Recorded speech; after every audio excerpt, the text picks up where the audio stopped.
లడ్డూ వివాదంలో పవన్ తీరు మరింత చర్చకు దారితీస్తోంది. జాతీయ స్థాయిలో సైతం హాట్ టాపిక్గా మారింది. స్వామివారి లడ్డూ ప్రసాదం తయారీలో జంతు కొవ్వు కలిపారని వివాదం రేగిన సంగతి తెలిసిందే. లక్షలాది మంది భక్తుల మనోభావాలను దెబ్బతీసేలా ఈ వ్యవహారం ఉంది. ఈ నేపథ్యంలో AP deputy CM Pawan Kalyan బాధ్యతాయుతంగా వ్యవహరించారు. ఆయన చేసిన ట్వీట్ జాతీయ స్థాయిలో సైతం వైరల్గా మారింది. సనాతన ధర్మ పరిరక్షణ కోసం ప్రత్యేక చర్యలు చేపట్టాలని పవన్ అభిప్రాయపడ్డారు. ఇందుకుగాను ప్రత్యేక చట్టంతో ఒక వ్యవస్థను ఏర్పాటు చేయాలని కోరారు. దీనిపై నేషనల్ లెవెల్లో చర్చ జరుగుతోంది.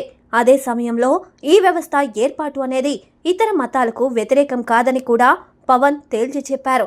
మరోవైపు వైసీపీ హయాంలో అడ్డగోలు వ్యవహారాలు నడిచాయని బయట పెట్టడంలో పవన్ సక్సెస్ అయ్యారు. మాజీ సీఎం జగన్ ను డిఫెన్స్ లో పెట్టారు.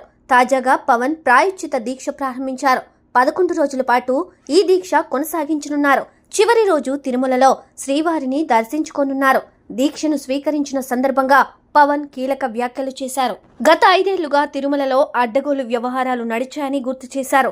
భక్తుల మనోభావాలు దెబ్బతినేలా అనేక వ్యవహారాలు వైసీపీ ప్రభుత్వం నడిపిందని చెప్పుకొచ్చారు. దీనిపై జాతీయ స్థాయిలో చర్చ జరగాలన్నారు. లడ్డూ ప్రసాదం తయారీలో ఏదో జరుగుతుందని గతంలోనే అనుమానించిన విషయాన్ని గుర్తు చేశారు. అయినా సరే సరైన చర్యలు తీసుకోలేదని చెప్పుకొచ్చారు. శ్రీవాణి ట్రస్ట్ పేరిట కోట్లాది రూపాయల గోల్మాల్ జరిగిందని పవన్ గుర్తు చేశారు.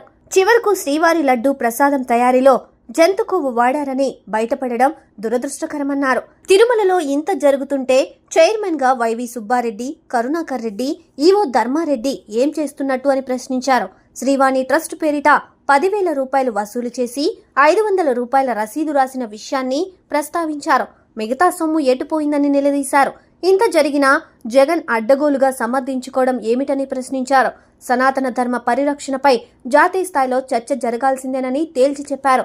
అయితే ఈ వివాదంలో జగన్ ను పూర్తి డిఫెన్స్ లో పడేశారు పవన్. జగన్ హయాంలో వైఫల్యాలను గుర్తు చేస్తూనే జాతీయ స్థాయిలో చర్చ జరిగేలా సనాతన ధర్మ పరిరక్షణ కోసం గలమెత్తారు.